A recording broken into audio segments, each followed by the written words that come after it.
So Moisés, did you see that Diego Fagúndez has a new home? Yeah, it's always good to see a player who wants to keep playing find a new place to land. Yeah, so actually not a new place. It's New England where he started way back when. So in Gillette Stadium, where I think he played way back when. It's still their home stadium, probably to their fan chagrin, but there it is. Big, vacuous 80,000 seat stadium that sometimes gets 10 to 12,000 people in it. So that is after playing in Austin and after playing for the Galaxy, that is where he is. That's kind of full circle coming back. And I don't know if you saw, he had a video where he greeted the Revs fans and let him know that he was coming. Did you get a chance to watch that? I did. And as an occasional acting professor, I'm available to teach convincing acting to. Are you saying that the excitement that he displayed was not palpable? I think palpable would be an overwhelmingly generous word. Right. Okay. Was it discernible excitement? Discernible excitement to have signed a contract. I mean, about as muted as I feel excitement could be. I think, did you say hostage video to describe the enthusiasm with which he greeted Revs fans? I mean, maybe not on the air, but I might have said those words at some point in multiple places. Well, let's take a listen and you judge for yourself. Hey, it's Diego. What's up, New England? Happy to be back. Back to where I started, so I hope to see you guys all at Gillette Stadium soon. I'm very excited for a new chapter, a new journey, and we know we all want to win, so let's all celebrate together. Take care and see you soon. Okay. Well, what do you think? On further review. I stand by my assessment, and I'm available with limited weekend availability, which may not work well with his upcoming schedule, but the acting lessons are available. So if he wants to do some off-the-pitch training, I'm ready and willing to help. All right. Well, good. Good. I'm glad. I'm sure he'll take you up on that offer. I'm sure he will. I'm in order to find sure. him, right? So yeah. In order to find his dad, at least, right? So I mean, Gillette Stadium. Now. Well, he's not the only person who has returned home, as it were. You might recall, I was in Seattle last week on the family business.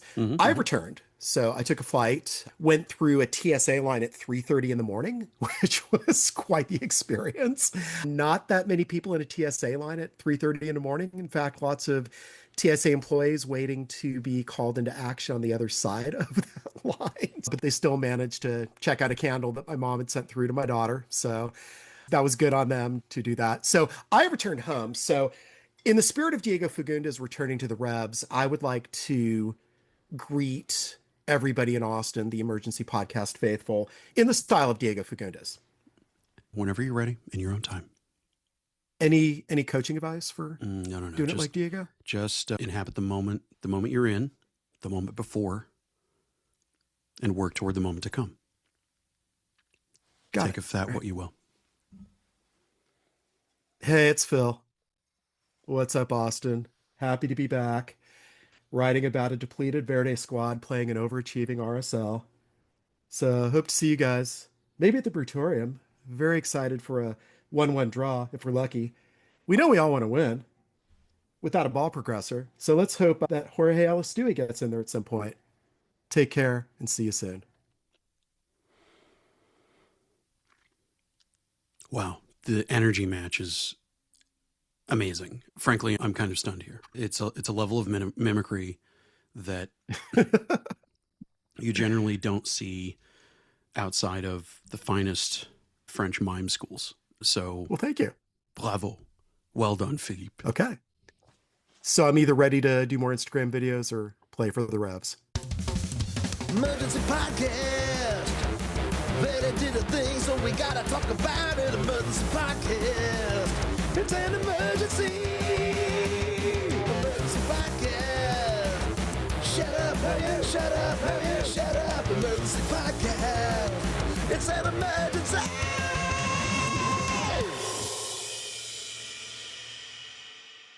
Hey, hearty hello to you all, and welcome to Emergency Podcast, the Austin FC podcast, where we talk about all the Austin FC emergencies, the first loss of the year, the first red card of the year, the first truly disastrous game of 2026.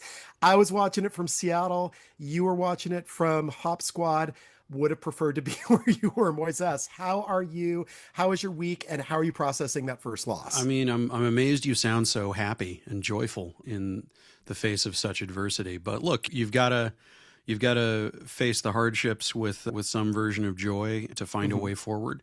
It's an interesting moment. It's an interesting time. It's something that we'll get into this, I'm sure, pays off some of our preseason predictions about having to find ways through the adversity of injuries, not just Brendan Vasquez's, but others that are very much affecting who's available, when they're available, and for which game, in what roles. And even though the formless formation has been very much a thing so far this season, you still need midfielders.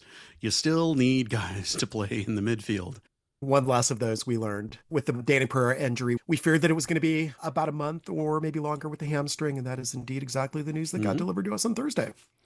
I mean, honestly, I think that it's reasonable to go, it would be optimistic to have him back before the World Cup break. I think that looking at the shorter version of the kind of expected return dates is something that I think gets our hopes up unrealistically, because we want to default to thinking, oh, it'll only be the 4 weeks, it'll only be the 6 weeks.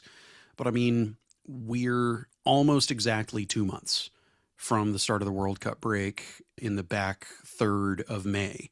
So you don't want to rush guys back, as we've said before, about guys like Owen, guys like Robert Taylor, Mikel Dessler, and it's get past the injury, and then it's also get match fit.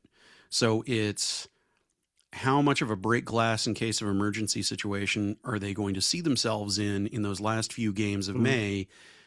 Do they really desperately need to push Danny back into full service more than they need to let him really properly rehab so that he is in complete top form for the second half of the season in July? Right. Let me just remind you of May, though, and why they might want to actually bring him back. We're saying a month. It could be more like 6 weeks, knowing the luck of injuries that Austin's having, which is putting him then probably around that late April, early May kind of zone.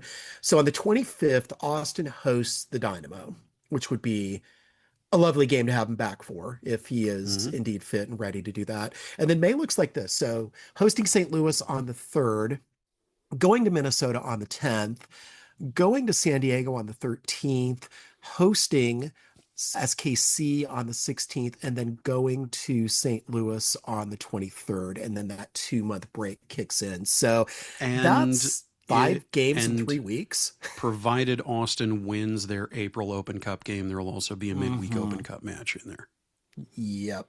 That's what I was also going to bring up as well, that they probably have an Open Cup game in there somewhere. So that's a little concerning. Yeah, there's a lot going on, and it's something that the preseason vibes I had on Jorge Lastaway were that it's a weird, tricky roster compliance situation with him where, you know, do you use an international slot on a player that you signed to a supplemental? And it's something that, does it make logical sense in a vacuum, in an objective sense?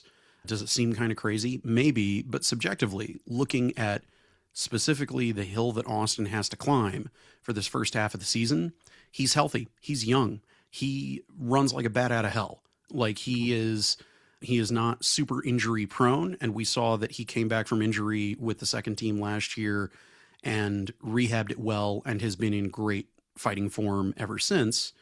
Maybe that is the break glass in case of emergency, because they are depleted in the midfield. Even when Owen Wolff comes back, is he coming back to play full form, full 90 every match from the very beginning? No.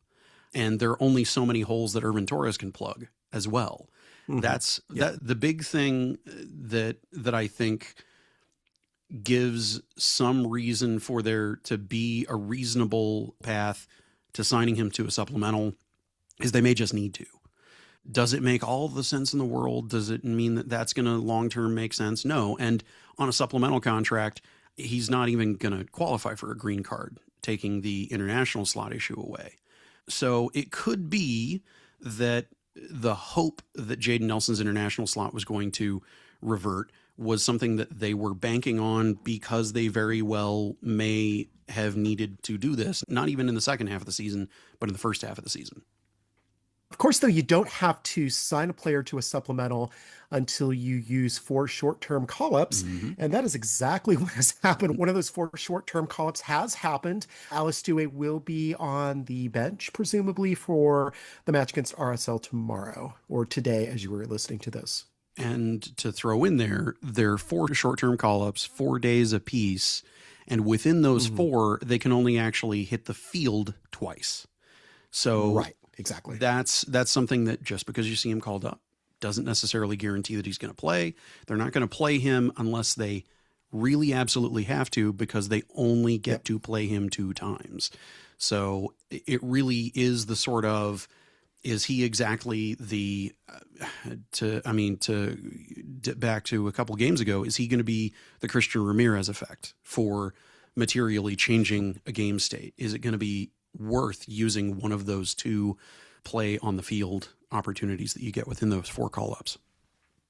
Yeah, though, especially considering Owen Wolf will be coming back in a couple of weeks. But in the meantime, does Austin really have a ball progressor with Herrera out and Wolf out? Could Sabovic qualify as a ball progressor in this scenario? I mean, look, no offense to the guy, but not from what I've seen from his play. That's not something that Sabovic, that I'm in any way confident saying that he's capable of doing, unless proven demonstrably otherwise. This is why, yes, sure, would it be nuts to sign him to a first team contract? If the situation is right, it's got to be a situation of looking at what roles you need to fill. And the things that Austin is currently missing are things that he is real good at. His goal contributions on the second team last year, despite being out injured a good chunk of time, he started 23 out of the 24 matches that he played in. He's now their armband carrying captain. He keeps progressing. And that's something that you want to see from one of those third division players in the League of Discovery, MLS Next Pro, a league so advanced that it doesn't have its own collective bargaining agreement. It's governed by the roster rules of the top league's collective bargaining agreement. Some weird roster stuff that people may not know. In USL, the top league has their own CBA, and then USL 1 has a separate CBA. In MLS Next Pro, they don't operate that way. It is a professional league, but it is very much what I consider an affiliate professional league, more so than Liga MX de Expansión, which is very much a B league that they had Pro Rel between, that their B teams are effectively considered Academy Plus. There's stranger things that Austin could choose to do. I'll put it that way. But I don't think that it is crazy of them not to sign him to a supplemental contract. I don't think that's nuts at all. What I think would be nuts would be something that we have not really seen in the Rhoda Burrell era, which is the panic signing. This is not a panic short-term agreement. And if they decide to offer him that supplemental contract, that's something that I think, to your point, is going to be out of necessity because they run out of those call-ups. They didn't give one to Irvin Torres until they used up his short-term call-ups last season. Yeah. Why do the signing if you don't necessarily have to? We know that Burrell is a student of those MLS rules and those MLS Next Pro rules. So certainly he's going to use those mechanisms to their fullest before he decides to go that next step and do the supplemental. But it is possible it is there. Of course, though, the difference being that Torres does not require that international spot. So it becomes a little bit easier to justify doing that. But you look at the midfield, you have Sabovic, who's been underperforming. Taylor is still out. Wolf is still out. You have Ilie and Duber, and they're both defensive mids, although Ilie did do a wonderful job progressing the ball to Morrison Ajiman for Austin's only goal against Charlotte. But those are maybe not usual moments for Ilie. Those are special highlight reel moments for Ilie rather than things that he tends to do all the time. So yeah, I'm at a loss of what they do. I don't know if we see like 5-2-3 and maybe you have Ilya and Duber as your mids, and my beloved you know, 5-2-3. you have wingbacks doing stuff to create. I love the 5-2-3. I love the energy that it gives. It's something that I've seen a lot of watching Inter Milan, and it's something that I think they're having 5 at the back does not mean you're bunkering at all times. It is something that does provide you with verticality depending on who you've got on the far ends. And you've got Rosales as your left wing back. You've got Galley as your right wing back, because of course Biru is out with the red card. We'll talk a little bit about Charlotte. Not much about Charlotte, but we will talk a little bit about Charlotte in a second here. Boy. But then you've got Nelson, Ozuni, and Torres as your front line. Torres has not played right wing this season, but certainly he can. He does. Yeah. That's a thing that he is able to do. So that's a look that they could go with, and maybe that works. Again, there's going to be a pretty big hole in the middle between where Ilya and Duber would be as D-mids and where those 3 would, but theoretically you're going for width, you're going for Rosales and Galley going up and down the field and doing their thing. And maybe you've seen it work with Inter Milan, right? Yeah. That's the thing, is the mix of players that Austin have on the roster now can functionally do, when this sort of formation and this style of play has worked for Inter, a lot of it really has been due to having the flexibility of players that Austin now actually has on the roster. This, I think, is provided Torres and Alastaway both see minutes. It is a great opportunity for them to show themselves for the quality of players that I know them to be from having watched them extensively on the second team. I think they have the potential. Can they 100% hang at the first team level? It remains to be seen, and it's something that even as high on stock of both of them as I am, is something that I would withhold judgment and say, oh, they will definitely perform at the first team level until I actually see the proof in the pudding. And that's something that, I tell you what, when maybe you have a CJ Faudré miracle in Minnesota kind of moment, and that's great, but when you show multiple times over that you can hang and that you can play at this level, then you are Austin FC phenom in the making, Irvin Torres, international superstar Jorge Alastaway. The guys no one ever doubted when they prove themselves in a consistent way that can't be blown off as, well, it was a one-off and the young buck had some spring in his step and he had some beans in him, that guy. When you get past that, that's when you have those kinds of breakout seasons that you want to see from these young players. Mm-hmm. Yeah, to be clear, when I was talking about starting Torres, I was talking about Facundo Torres and not Irvin Torres. But for sure, we could get a double Torres in this game, theoretically. Yes, indeed. 2 Torreses at the same time. That would be something. Yeah. Torres to Torres, Torres to Torres, Torres to Torres, Torres to Torres, Torres to Torres.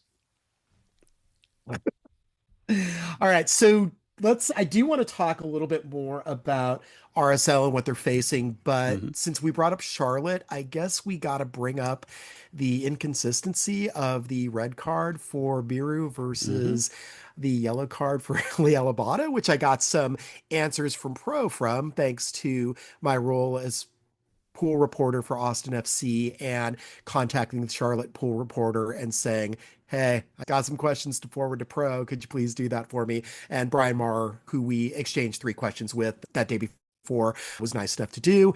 And lo and behold, we got pretty unsatisfactory explanations. Biru apparently came down with force. He was trying to go for a ball and all of a sudden there was an ankle where that ball had been, and somehow that's with force. And then Ada tucked his forearm in before making contact, so it wasn't so bad, even though that's what you would do if you were trying to hurt someone but make it look like you weren't really trying to hurt someone. I don't know. The responses were not entirely satisfactory. I'm glad they answered them. I'm glad they answered them with the candor that they did, because again, it is Rosendo Mendoza, but they do work with pro staff that helps them formulate, and they go through, I think, a little bit of a vetting process before they actually get to us. I don't think they used to just scribble something down on a piece of paper that would get handed to them and get that back to us. It's a little bit more official now. Computers are involved, pressing send is involved, things like that. But all told, obviously 25 minutes into the game, kind of knew that, this isn't going to go our But aside from the refs, I don't know if we have concerns about Biro all of a sudden in terms of, okay, he got suspended from that first game because of a preseason mistake. This wasn't the same thing, but is he a reliable contributor if he can't stay on the field, if he has these kind of, at the very least, lapses in judgment? Because again, before he made contact with his foot, he did the arm tug thing. So it was definitely playing the man rather than the ball. It was definitely a yellow card foul. Yeah, a couple things on this. One of the things that I've been very disappointed seeing across the league, not just in Austin games, but across the league, and this is not the only market where people have had these kinds of complaints, is a whole lot more of refs visibly being dictated to in their ears. There is more of home base at VAR telling them what to do. We saw in the Charlotte game, the ref looking at something up on the Jumbotron and reversing a call. Yeah. There are issues with the officiating that, to me, it would be advisable for head coaches that pay attention to do a little bit of research on who their referee for the weekend is. Many of them are card machines these days. Many of them are just looking for an excuse to control a game by throwing out yellows and reds.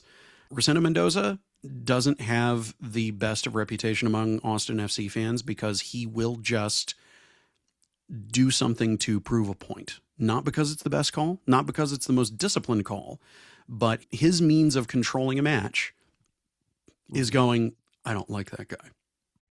I never like that. Do you think he will get assigned a home Austin match in 2026? I do not. Certainly. I think they are going to try avoid that as much as they possibly can. Almost certainly they won't care. They will not care. Okay. They absolutely will not care. The thing with Biru... Will Austin fans remember? Austin fans remember, but Pro doesn't care. Pro doesn't care. They just don't care. The thing about Biru is, on the one hand, it's a bad luck kind of thing. But to your point about dragging the armband down, that's MLS Next Pro level. There is no VAR. Only if the referee sees this as a problem, kind of a amateur level mistake. I don't think the team discipline based suspension landed, or he wouldn't be making that dumb of a mistake 25 minutes into his second match of the year. I think he's still got work to do, and it is only going to get worse with more reactionary calls from officials, where the joke that we even like to make is that there's a writer's room like WWE and there are decisions made about who's going to drop the belt and that kind of thing. But it's not that far off when you have VAR. You're seeing VAR do the things that people allege that they do in the Prem, which is always the comparison. It at least feels that way. Like, I don't think they intentionally do that, but it doesn't feel like things are entirely on the up and up when you have that kind of discrepancy with the carding. If Abada had been sent off for a red and it was 10 on 10 last 20 minutes, it's okay, he's calling this game tight. That's fine. But to see that happen and then karmically, weirdly, to see Abada get that assist a few minutes later for the go-ahead goal, and then to immediately be pulled from his coach knowing, I'm not going to leave this guy on a minute longer to court a second yellow because he is totally going to do that if he stays on the field. To me, it is who is calling the match, the center ref or the buzz in their ear, or what combination of both. In different phases of the game, is the primary official making the majority of the calls, or is VAR making them and then the center official is pushing back on the bug in his ear, which I'm sure he's not thrilled about. I'm sure none of them are super thrilled about, because they have to have a working relationship that is more trust-based between the center ref and the VAR and the assistant VAR than they have with their ARs who are on the field with them. And if you have two very diverging styles of officiating at that monitor and at that assistant monitor and on the field, then you have, to me, the chaos that we've seen in various matches across the league. A Seattle match that had a 61-minute first half. A 61-minute first half, Phil. And due to what? And due to, hold on, I'm trying to listen to the video truck. Hold on. Sorry. Reception coming in from Arlington's a little spotty. Yeah, but I don't make calls like that. But, okay.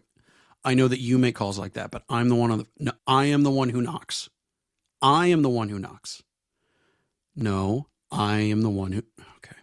All right. Fine. I'll give him a yellow card. Just shut up. What do you mean you want me to give him a red card now? I thought you wanted me to give him a yellow. Look, there are TV cameras on me. There are no TV cameras on you. You want me to, just tell me what, kill me now. Just kill me now. And just have a drone on the field, remote piloted by you, making all these calls. You know what I mean? Okay. All right, fine. Okay. 3 red cards. Why not? Okay. Here, this guy gets a red card. This guy gets a red card. This guy gets a red card. All right. What are we at? Plus 28. Okay. All right. Back to the game. It's maddening. It's maddening seeing this kind of stuff. Mm-hmm. Yeah. You want to walk us through what happened in that game, or? The Seattle game, it was a multiple just hold on, I'm waiting to hear what VAR is telling me to do, is where I would sum up a good chunk of it. And the fact that all the players on the field did not take kindly to this. And then there was more delay caused by everybody on the field trying to argue with the field ref. MLS did a solid. Let me give them credit. They did a solid. They put all of the commentary teams back in the stadiums. No more remote commentary teams. Right. I would feel so much better about the league in concert with their friends at Pro, the greatest refereeing organization on the planet, if they would just allow the center refs to do their jobs.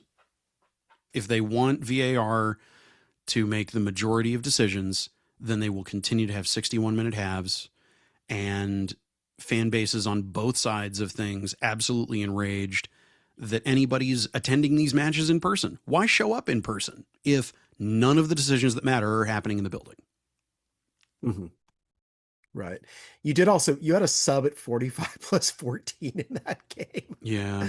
Which is pretty alarming in and of itself. You really should watch the whole thing, not just the highlights. Watch the whole thing. Okay. Because the highlights don't tell the story of that completely absurd 61-minute half. They played 2/3 of a game of soccer in half of a game of soccer. And then came back with another 45. So it was 16 minutes of free soccer, but perhaps not the most scintillating 16 minutes of free soccer. No, not really. Do we want to entirely move off Charlotte, or is there anything else that we want to kind of rehash? It is the first loss of the season. Not surprising that their first away match is also the first loss. Charlotte had a 40-19 home away split last year in terms of points gained. So certainly much better home team than road team. Of course, they had disaster class against the Galaxy the week before, 3-0. They were down, I think, 3-0 after 16 minutes. So not a terribly good look. So again, with MLS being what it is, you knew that they had a bounce back game in them, because they're not a team that is prone to lose 3-0 to the Galaxy every week. They're a better team than that. But the red card really changed everything about that game. The nature of the red card, when the red card happened, and that it tilted the game in the direction of, I don't know, that Charlotte players or the Charlotte bench.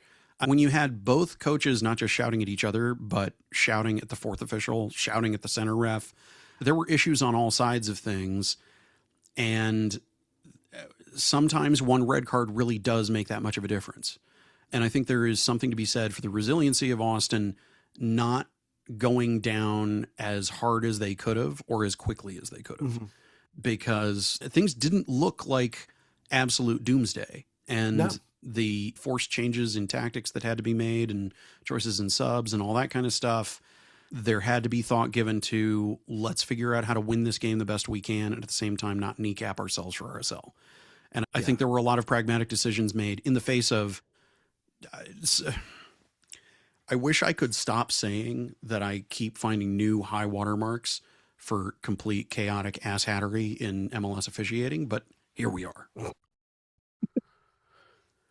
Well, we did, though, after Charlotte scored the goal, which happened within minutes of the red card. Yeah. So immediately changing. We get Morrison own goal heading into his own net, which was a gift. We saw like the last few seconds of the ball loose and trickling into the net, and Azuni celebrating and not necessarily knowing what's going on. Thank you, MLS Broadcasting. It was a fine moment in soccer production where you just get the last little tidbit of what happened on a very, very confusing, weird, entertaining play. But we did get some playback, at least. We did get the instant replay that showed some of what happened. Yeah. Well, and look, we saw the ball off Ilie's foot. We saw Azuni dealing with it. We saw the jokes I think come too easy for a lot of folks.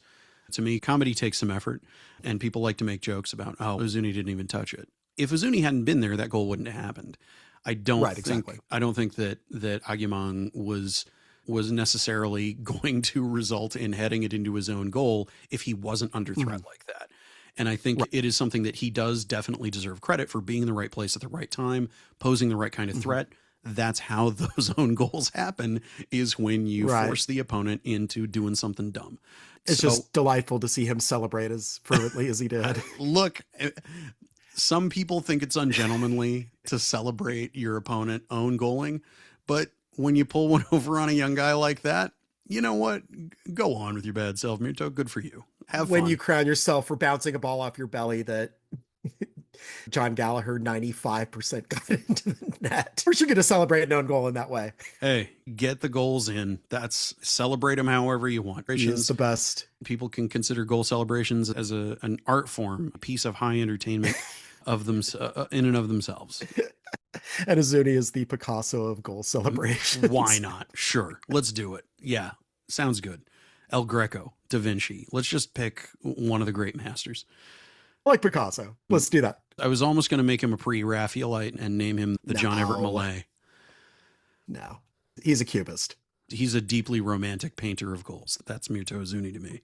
Transition. It's going to be a wild and crazy weekend in Sandy, Utah, Phil. Not in Salt Lake itself, but in Sandy, Utah, where Real Salt Lake play. Right.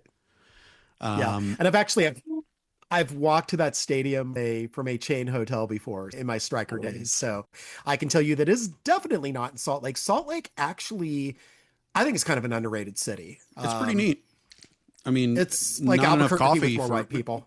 Not enough coffee for me, but there's never enough coffee for me anywhere. There's especially actually some really good Mexican places there. Like, you can buy beer, you can buy liquor there. A little harder to do it than in other cities, but it's there. It works. It's got its charms. Don't know that I'll ever forgive them for taking the New Orleans basketball franchise and keeping the Jazz nickname.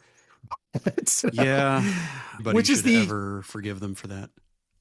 But at least there is a name dumber than Real Salt Lake, the Salt Lake City pantheon of sports franchises, and it is indeed the Utah Jazz. But anyway, yeah, RSL, as I mentioned in my article on Friday where we did the Thursday media availability roundup, they have an X points total of just 2.9 so far this season and a goals added differential of negative 2.04, which is 25th in the league.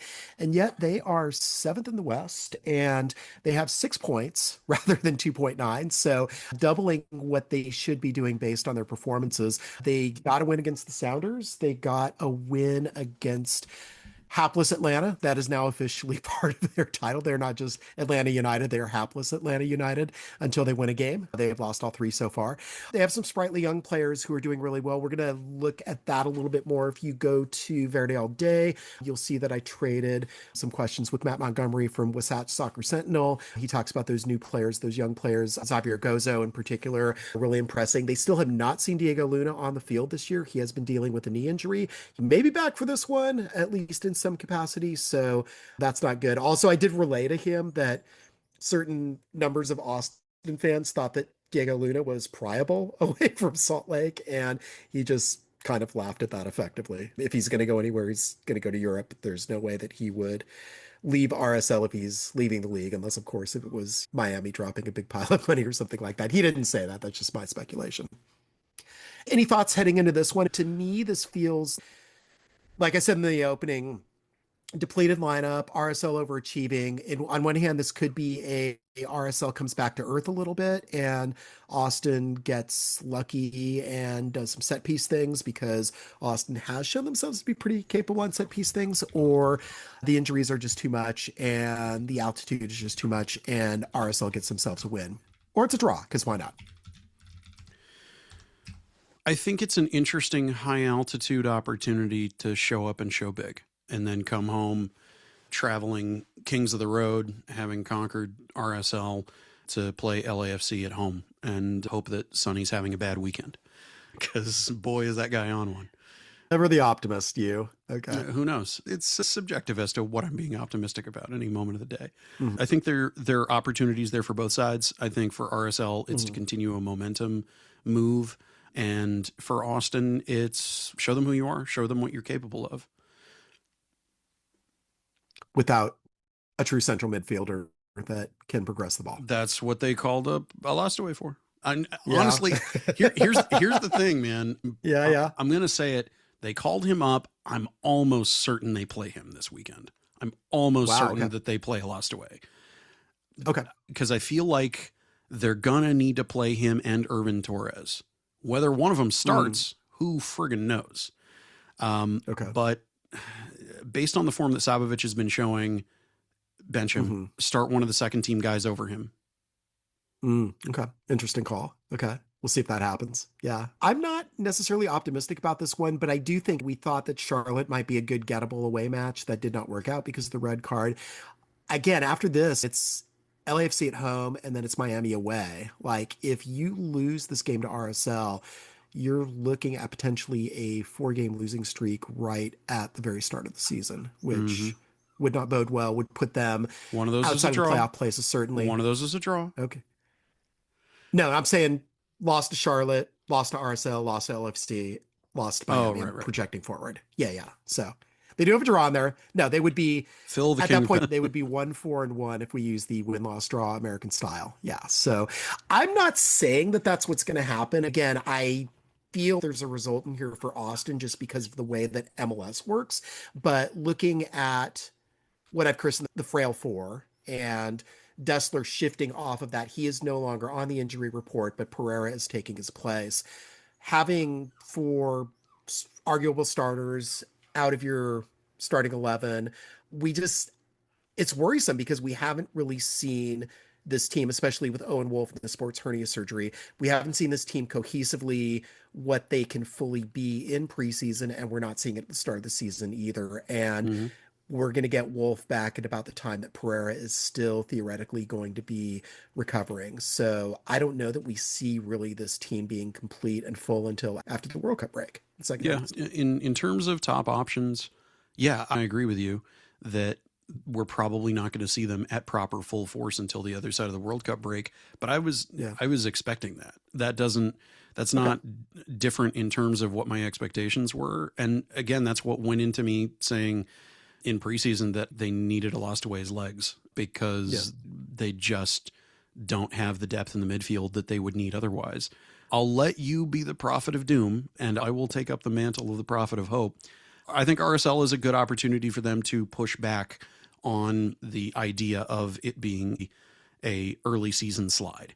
I think that's what this is, an opportunity for this coach and for this roster to do with a depleted roster, dealing with injuries, dealing with a player out on a red, and it'll be interesting to see how it goes. I think probably the wisest thing that Nico Estévez could be doing right now is having his assistant coaching staff looking at what this ref, who has not reffed that many MLS matches, has reffed a lot of MLS Next Pro matches, and see just how good of behavior he can keep his players on. Let RSL pick up those cards. Get kicked in the leg, get thrown in the dirt with a smile, and just endure and persevere and get to the other side of the dam breaking when it comes to the cards starting to come, because this ref gives cards. Oh, he loves giving cards. Oh, he loves throwing those cards. Oh, really? He does. Good. Like I said, it's a trend. It's a trend. Lots of card-happy refs. The Charlotte ref, Mendoza, not afraid of cards. There are a lot. There's proportionately in these first few matches of the season, some very card-disposed refs. And I think that's what they've got to do just as much as they've got to go, who am I putting on the field against who on the other side? It is that there is a 12th man on the field who isn't necessarily assigned to either team. There are 3 teams on the field at all times. There are people who think the refs shouldn't even exist. And I'm not saying that, but there is definitely a certain character to the refs that MLS teams are going to be dealing with. When Messi follows the refs after a match, that ain't nothing. You expect that from Suarez, not really Messi. To me, that's the biggest missing strategic piece that I see across the league is you've got high performance guys looking at everybody on the other team. You really have to be looking at the match histories of these refs, especially ones like the one this weekend who has reffed a lot of Next Pro and not a ton of MLS, who very well could be taking a lot of what gets piped in his ear from Arlington because they're not used to having VAR in the first place and might be much more disposed to whatever Varlington tells them to do. So AI-powered robot refs.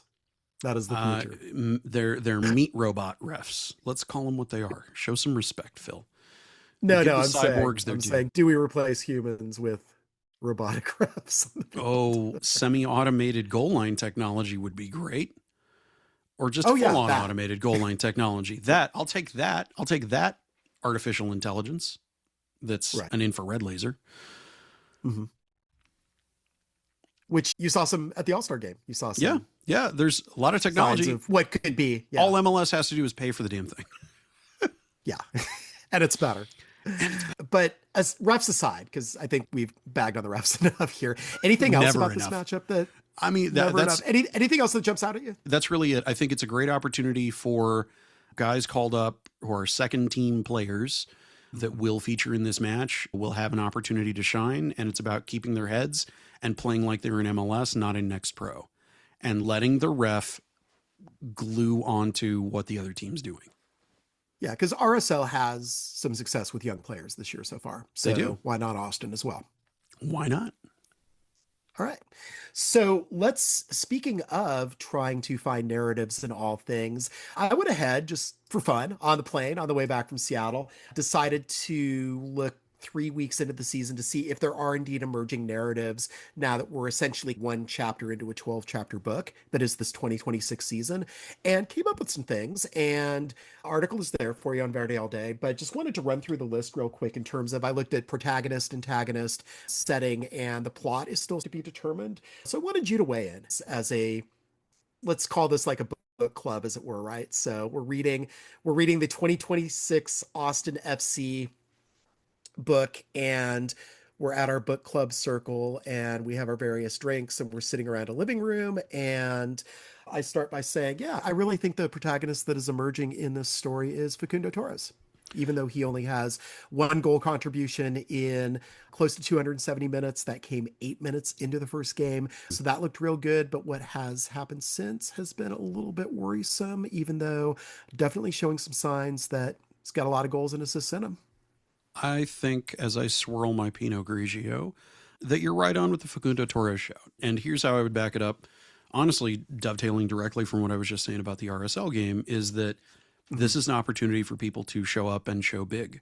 One of the things that thinking about the future of this club is, what is the leadership on this team going to look like? It isn't to say that I think Ilya is done, but he's not going to be playing for this club for 5 more years, for example. Right. Yeah. But Torres really wanted to come back to MLS. He really likes this environment for raising his young family. And he is a guy who could be here for a half decade. Yeah. He signed a contract that essentially did that. Right. I'm saying he signed a contract, but I could see him seeing it out and maybe seeing out the rest of his career here, depending on how things go. Okay. This is a guy who, he seems, interestingly enough, the year of the introduction of the rooted kid, he seems like a guy who is really eager to be properly rooted somewhere. He's used to heat. though with a different humidity level out in Orlando. He's somebody who is looking at what is the next stage of my life going to be like with a certain amount of purpose that not necessarily every young father in MLS does, but by all accounts, he's a solid head on the field. He is a team player. He is a team goals player who is there for the result, not to be the Golden Boot champion every year, not to be the one playmaker, but the guy making the plays so that the group is having the best time out at the match.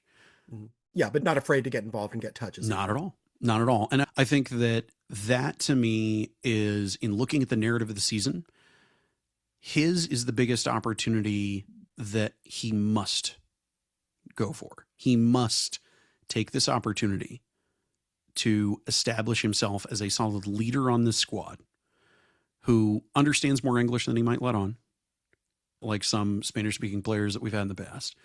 Like another DP of yore. Yeah, there really is a solid opportunity for him to show the potential that was what everybody who was high on his signing, myself included, saw as a really good opportunity. Is not only is he going to be here for a while, unless things go catastrophically wrong, but he's got to establish himself as at least one of the major prongs on, if it's a trident of central leaders on the team, alongside Brad, for example. Right.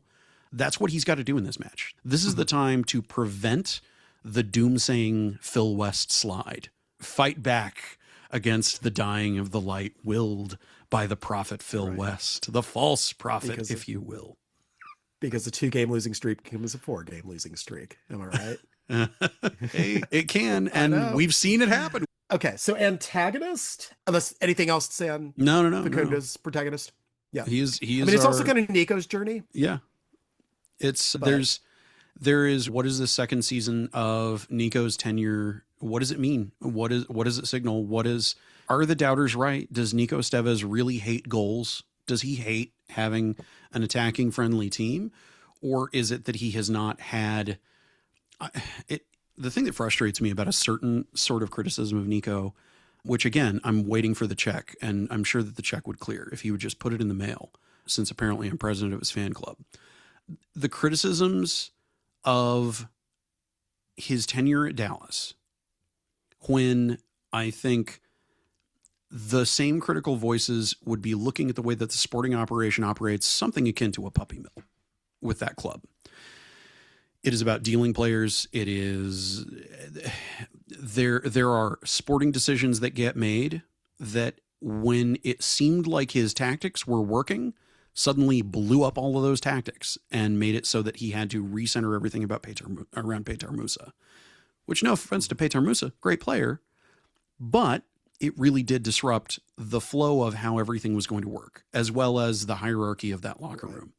And that's plus lot to have to deal the with. First half of, plus the first half of his last season, Musa was very much in new country, new dad mode, which, as we know from Mizzuni last year, very, very difficult place to be. Hard to adjust.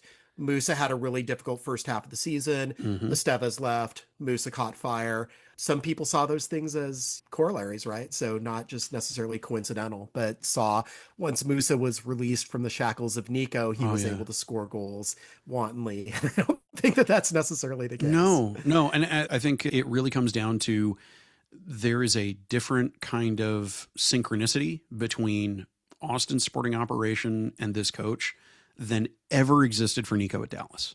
And that's not from anything he's told me on or off the record. It's stuff that I've heard from plenty of people about the way that sporting operation has worked for a long time under the Hunts. Right. Where it doesn't matter what the coach wants. Coaches are disposable. And that isn't to say that Roto doesn't necessarily think things a certain way, that like there is the coach model and the club model, right? But to operate on the club model does not mean that you have to act like the coaches don't matter, the way that my impression of the way that the Frisco front office feels. It's that They are elevating and giving their coaches an opportunity to build their resume for their future career, kind of like the players that they bring in puppy mill style to figure out how to deal and move along when they want to move them along. There is a different atmosphere that is part of why a lot of Austin fans denigrate Dallas in the ways that they do. And because it's transparently the way that that club does business. With Nico at Austin, I think this season is about showing that actual result from the potential that I have been beating the drum saying was there since they signed the contract with him. And I know that the coaching choice was not popular, still isn't with a lot of people. But this game is not just that important opportunity for Facundo. It is also an important opportunity for Nico. If there is another case of just absolute catastrophic teeth grinding anger, be the man of the people, get the red card, get suspended yourself in advance of the match against LAFC. Yep. Go wild. Whatever it is, I think that this trip on the road is an interesting opportunity in the story of Nico's tenure at the head of the club. He has the opportunity to show up big and show what he can do with a depleted roster, with a depleted bench, and reassessing just what the nature of the officiating is. I think he put it really well. He's always very well considered and everything, but when he said that it damaged the beauty of the game, that was a much more succinct way to put my 7 hours of ragging on the refs that I've been doing this episode. And I think, look, if it's going to be a bit ugly, him figuring out how he's going to fight ugly and doing it is going to be a part of how we get through what is truly a gauntlet of a season. Yeah. I think I'm going to liken this to a shower. Okay. So when you are showering, you have a hot water knob and a cold water knob. Where's the shower metaphor going? So you have a shower. So you have a hot water knob and a cold water knob. And the hot water knob to me is the defense. It's the most important thing to get right. You've got to get a certain amount of hot water to get your shower at the optimal temperature. Mm-hmm. So I think year one was hot water defense here. Got to get the defense right. Got to get that sorted. Got to get that structure. And then you don't want to jump into a shower and have it be too hot, right? For the obvious reasons. So second year is the offense year. It's the cold water year, right? So you are trying to get enough cold water to mix with the hot water to have the optimal shower temperature before you get in. But, and this brings me to the antagonist, the cold water knob has fallen off. It has to be put back into place. The antagonist is injuries this year. What do we think of that? I think that, again, just looking at the frail four, looking at what's happened at the start of the season, Austin has not been able to be optimally itself offensively because it hasn't had all the pieces in place to do that. They haven't had the time to sync. We're not even probably see Brandon Vasquez on the field for maybe another month from the sounds of things. I think by the second half of the season, we're going to see a much different team than we're seeing right now. And hopefully they are still far enough into the mix and that murky middle, as I'm calling it now, that they can get into a playoff place. I got to say, Phil, I'm enjoying your Stan Lee era of alliterative naming conventions. And it's interesting that we're going Stan Lee while we're talking about Superman. And then we've also got another Superman on the team, Reign of the Superman, if you will. I can't wait for Phil's construct of the Frail Four to disappear like dust in the wind after Thanos snapping his fingers. That specific look at how injuries are affecting the team and how they are managing them, that's the biggest thing, is they are under heavy adversity. And I think that they did not assume such things couldn't happen. It feels like contingency plans are in place. And the most frustrating thing about not knowing about the Canadian international slot rule change was that they were really banking on it definitely reverting, because they needed to be able to break a lost away glass in case of emergency. Right. And apparently it happened. Yeah. We don't know how. Allegedly. Don't know how. It's not in the rules. It's not on the website, but there is a form that shows that Austin has a free international slot. Just magically on the roster sheet. Yeah, I guess they're busy working on an MLS Peace Prize or something. Oh my goodness. Maybe they'll get the playoff format like Yeah, who knows? Well, they have that embedded in. It's just I don't know how they're going to pull it off, but that's another matter for another time. All right, so antagonist injuries were set on that, right? So yeah, and then of course LAFC and Miami, who are on the calendar, but the greatest Satans. We'll get to them when they come. The greatest Satans. But fun Satans to watch. Fun Satans. A devil of devils to have. Devilishly good time. All right. So the setting, the murky middle, we knew that this was probably where Austin was going to be in the table at the start of the season. We're seeing some striation right now in the West. We're seeing what we thought was going to happen. Vancouver, San Diego, and LAFC all seem to be really good. St. Louis and Kansas City, the poor people of Missouri and the eastern edge of Kansas suffering with their soccer teams. And again, I think people maybe overrated the Galaxy a little bit. There's kind of some interesting things that are going on, and we'll see the table shuffle more over the next few weeks, and we'll truly see where it is. But I think there's going to be a big glut of teams in the middle that are going to be separated by 4 to 6 points as things happen throughout the season, and where Austin ends up on either side of that still 9-10 dividing line, because we got to have an 8-9 play-in game. Can't just have 8 teams in the playoffs. That's going to be the big question. Top three's pretty much set. Seattle might jump in there. They looked real good against Vancouver on Thursday night here as we were recording on Friday, putting it up on Saturday. Any thoughts about this? Are there any other kind of settings? Q2 Stadium would be the obvious setting, but come on, we want to talk metaphorical settings rather than the place they play. Metaphorical setting, for me, it is on constantly uneven seas. We have fleets of players facing off against one another, against tides and storms and waves that can come crashing in at a moment's notice, unpredictably, impossibly terrible results for teams that are quote unquote better than this, that we've seen outside of MLS competition for those in CCC. For example, not as many MLS sides having problems in CCC as in the past, but some weird lapses, some things that have been very unexpected in an already young season. And I think, who knows, whatever actually happens with USL, how whatever happens on an adjoining ocean might end up affecting the sea war during this World Cup year. For me, that's thinking of the setting for the season as constantly roiling, turbulent seas affected by unpredictable, catastrophic, cataclysmic, ecological disasters in the ears of different refs. That's the metaphor that I would play. So they are in a metaphorical Corpus Christi. Yes. Yes, precisely.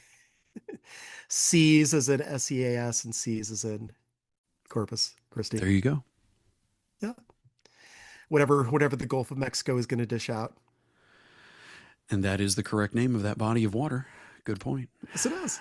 Well, let's move on to the plot, which is still to be determined, but I do think it's going to be Open Cup redemption arc. Got a feeling, just looking at how that lined up, how last year stung, how, again, I don't know that like an MLS Cup or a Leagues Cup are really going to be necessarily within sight for this team, just given what the injuries are doing at this stage and where they're going to be, and looking at kind of the relative strengths of the other teams at this point right now. But I think Open Cup, it is a field of teams that are definitely beatable. Austin had a taste of the final last year. They know what it takes to get there. I feel like that's going to be the quest. And I know that some people are thinking already that, no, Austin's going to fare worse. They're going to drop out in the quarterfinals or some such. But I see them riding to the finals again. I have a weird, awful feeling that it's going to be away because the coin flip's going to go the East's way, but road trip, right? So, and some redemption. And again, maybe a MLS Next Cup celebration in Columbus kind of deal, but on a grander scale. I'm throwing in on that there's going to be a solid Open Cup run. And the energy of wanting revenge is something that Austin fans are going to be happy to throw in with. The league hates to hear it, but there's just not the energy behind Leagues Cup. Unless, magically, Austin gets deep into the knockouts, into the semifinals, or maybe even the final. Okay, maybe then Austin fans will care about it. But there is that kind of pronounced feeling of, what is this thing? Is it just the CCC that MLS gets to make money off of, or what? You will get to see Club America come to Austin, though. You're going to see Club America come to Austin. I'm going to say this because you're going to have enough of an editing job on this already, but get 3 cups. Cool. Why not? Get 3 cups. This is going to be a really, really weird season of 2 seasons for everybody. It's something that I think we can bank on. Open Cup. There is some very active revenge wanted. This is a good Cup coach.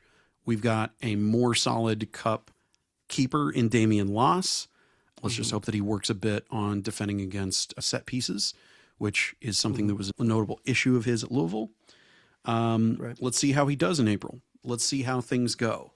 And maybe Damian Loss takes home his first U.S. Open Cup in what I think is going to be a very fruitful goalkeeping career for him. I think that's another storyline that I would love to see, is validation of him wrecking USL as a goalkeeper, improving Louisville's fortunes by just how good he was between the sticks. The true Brad Stuver effect.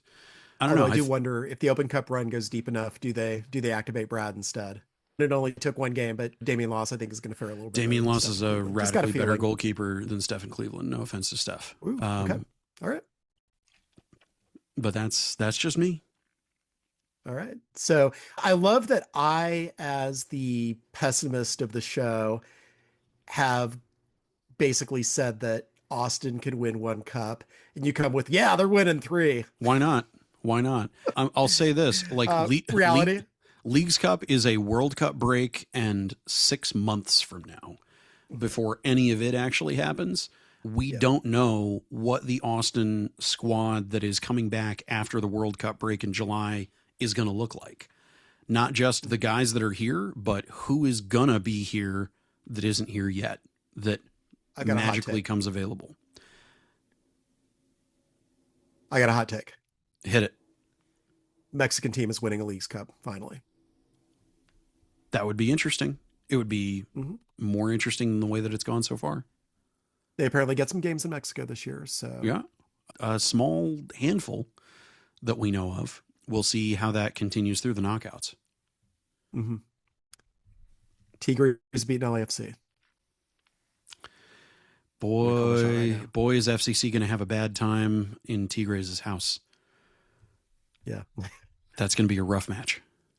That's going to be wild. That's going to be fun, though. Yeah, it's going to be anything else? Anything else we want to do on the narratives before we get into what's happening on Saturday otherwise? What is happening on Saturday? Well, there's 8:30 start time for RSL since they are inconveniently on Mountain Time. But you know what else? There's a 7:30 start time for Los Verdes watch party at Brutorium. So get there an hour before when the watch party kicks up. And Brutorium is launching the first LV beer collab of the year, the Southender Pale Ale. So if you like pale ales, guess what? They got you taken care of. And there will be co-branded Los Verdes and Brutorium koozies for sale, which I got to say, I love the art on these. If you're a koozie person, these are great koozies to get. There's art on the bottom of it. Yeah, this is definitely for you, Phil. It is all ages. So if you got a kid like Phil does, like I don't, if you got a kid, bring the kid. There's on-site parking, food kitchens on site. One smaller than the other 2. One is always in town. The kitchen's going to be open. They're on site. You can take a look at the menu ahead of time. It's published on the LV socials if you want to find the link. That's the easiest way. Go out there and buy a koozie and support a local independent brewery. They're over in the 5-2 if you're not familiar with Brutorium, but come out, hang out, stay late. And, Phil, I almost forgot. There's a special. How do you feel about green chili queso and chips? I feel really good about that. Okay, I feel even better about it because that's the special that night. So get your Southender Pale Ale, get you a bowl of green chili queso and chips, and get ready to watch exactly the narrative that we painted in the most optimistic way possible. Get ready for that exactly to play out. Or what I painted, but there's beer. So that will help. Or and you know what else? You know what else Brutorium is? What else is Brutorium? You know what else Brutorium is? 8 minutes from my house. 8 minutes from your house? And actually a 20-minute bike ride from my house. You know how I know that? Because I went to the first half of the Brutorium watch party against CF Montreal and then biked home in time for the second half. Had to haul a little bit, had to leave right away, which was no problem given the first half of that Austin CF Montreal game. Yeah. So I got to enjoy and partake in Brutorium for the first half, which was nice. Yeah. And then I got myself home and got myself watching the second half and getting the rest of the write-up done and talking to Nico in the post-match. And yeah, so it's going to be fun. It's going to be, I think, a good time for all. If you are so inclined, that is there for you, thanks to the lovely folks at Los Verdes. All right, so also I want to talk about one more thing, which is not Austin FC related, but is definitely soccer related, and it's South by Southwest related. So there is a movie out. Dave LaMattina and Chad Walker, the directors. Ron Howard somehow is one of the executive producers. It's called Summer of '94. Reveals the wild rise, this is according to the South by Southwest official entry, of the U.S. men's national team on the road to the 1994 World Cup, which of course was played in the U.S., and history they were never meant to make. With no league and no roadmap, that would come later though, right? So that is part of MLS's origin story. A ragtag group of players and an unlikely coach endured a grueling 2-year training camp, hoping simply not to embarrass their nation at the first ever World Cup on American soil. Of course, you get all the players that you would expect in this: Alexi Lawless, Kobe Jones, Tony Miola, the coach, Bora Mitilunovic, which I am probably butchering, even though I've written his name in the book that I have written about the history of MLS. I at least know how to spell it and where to put the accent. Friend of the site and the show, Dave Brettwasser, is the one who alerted us that this is happening. The first one you're going to miss, because the first screening of this, the debut, is Saturday at 9:15 p.m. at the Rollins Theater at the Long Center. If you are Austin FC agnostic for this game, you can go see this, but more likely the next day, 2:30 in the afternoon on Sunday at Alamo Lamar. And just to prepare you South for Lamar. That South Lamar one, it's a small screen. If you don't have a wristband or a badge and are trying to show up for it, it might be dicey getting in, because with the first show happening at the Long Center on super busy opening 2 days of things, demand is probably going to be pretty high. So if you're looking to schedule your South by Southwest film around it, having run in those circles, run in those lines many, many times in the past, you may be better off waiting for the screening at AFS Cinema on March 18th, 9 p.m. Yep. That one is probably going to be a lot easier to get into as a local. That one's next Wednesday, which is when a lot of the people from the coasts disappear, and it's just a lot easier to get into things as a local. Yeah. Yeah, that might be the play there. And it's also close to Brutorium, as it turns out. There you go.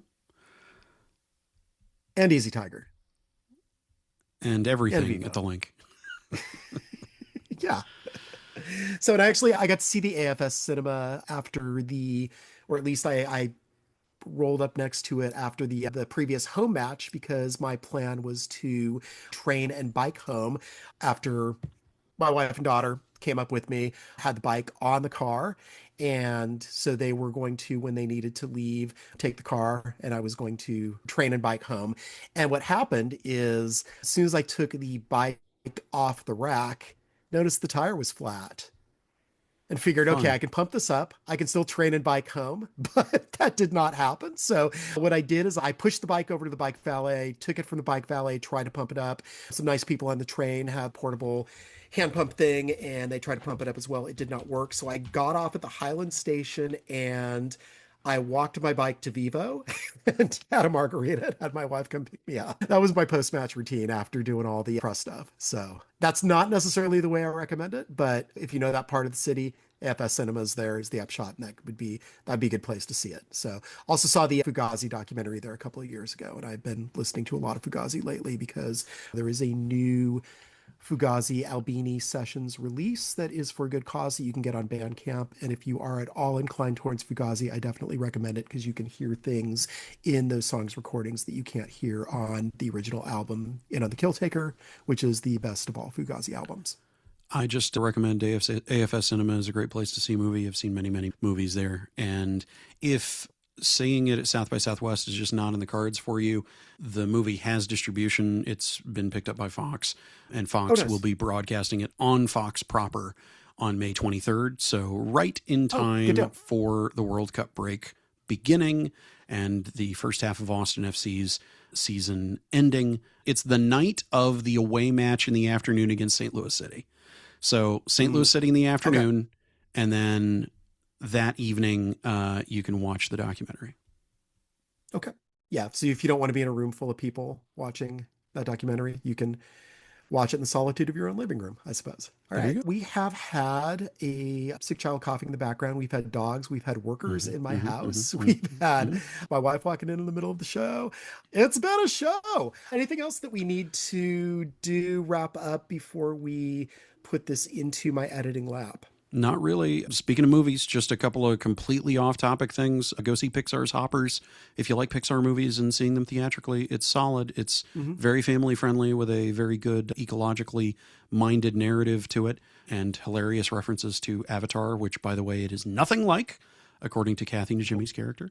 And then also this weekend, as a devoted fan of all things Hayao Miyazaki and Studio Ghibli, they are re-releasing Kiki's Delivery Service, children's classic in 4K IMAX, and you can avoid downtown entirely. You can stay in Hutto, you can stay in Round Rock, any of various places that have IMAX theaters, and go see it like I'm going to this weekend. One of the great animated films ever made.